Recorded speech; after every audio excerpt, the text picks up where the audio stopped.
तो आज हम जिस कहानी की बात कर रहे हैं वो सिर्फ एक पॉलिटिकल स्टोरी नहीं है। ये कहानी है हार को सम्मान की जीत में बदलने की।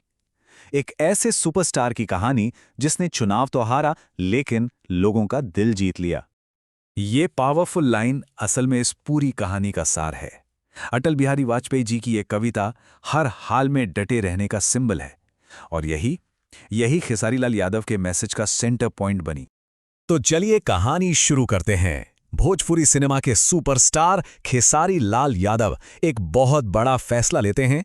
वो फिल्मों की दुनिया से निकलकर राजनीति के मैदान में उतरते हैं 2025 के बिहार विधानसभा चुनावों के लिए। उनके कैंपेन का माहौल आप सोचिए, उम्मीदों और जोश से भरा हुआ था। रैलियों में लाखों की भीड़, सड़कों पर जाम। युवाओं में ऐसा जबरदस्त क्रेज था कि लग रहा था कि जीत तो बस कुछ ही कदम दूर है। और शुरुआती ट्रेंड्स ने तो इस उम्मीद को और भी पक्का कर दिया था। लेकिन शुरुआती बढ़त के बावजूद कहानी में एक ट्विस्ट आ गया। फाइनल रिजल्ट्स ने कुछ और ही बयां किया। बाजी पलट चुकी थी। अब जो बात सच में इंटरेस्टिंग है वो है ये नंबर।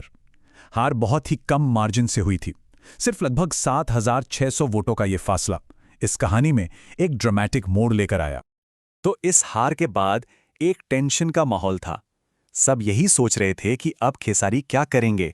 क्या वो गुस्सा दिखाएंगे, आरोप लगाएंगे या फिर पॉलिटिक्स को ही अलविदा कह देंगे। लेकिन खेसारी ने जो किया ना, उसने सबको चौंका दिया और उनकी हार की पूरी नैरेटिव ही बदल कर रख दी। तो सवाल यही उठता है कि आखिर उनकी रिएक्शन थी क्या? इस हार को उन्होंने लिया कैसे?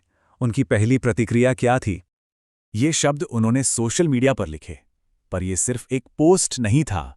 ये एक दिल से निकला मैसेज था जिसमें मंजूरी थी और कमिटमेंट था। ये उनके दिल की आवाज थी जो लाखों लोगों तक पहुंची।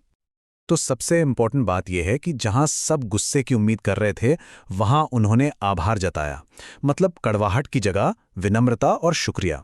और इसी एक चीज ने उनके सपोर्टर्स और क्रिटिक्स दोनों को हैरान कर दिया। पर यह कहानी सिर्फ शब्दों तक ही नहीं रुकी। खेसारी ने जो कहा उसे उन्होंने एक्शन में भी बदला, वो भी तुरंत।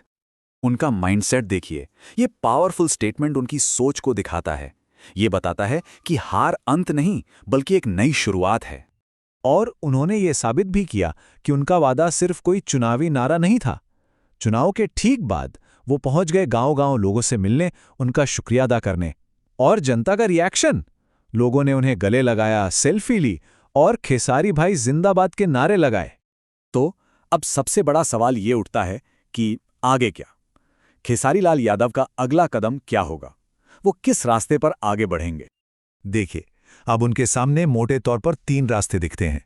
एक तो पॉलिटिक्स में ही डटे रहना, दूसरा समाज सेवा के जरिए लोगों से जुड़ना, या फिर वापस अपनी कला की दुनिया में लौट जाना जहां वो पहले से ही एक सुपरस्टार हैं।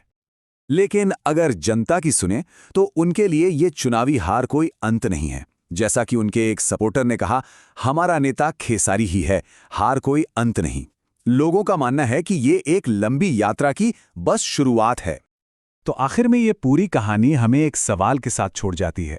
खेसारी की ये कहानी संघर्ष, सम्मान और साहस की है। ऐसे में क्या उन्हें अपनी कला की दुनिया में वापस जाना चाहिए या पॉलिटिक्स के मैदान में ही डटे रहना चाहिए? उनकी असली जीत आखिर किस रास्ते पर है?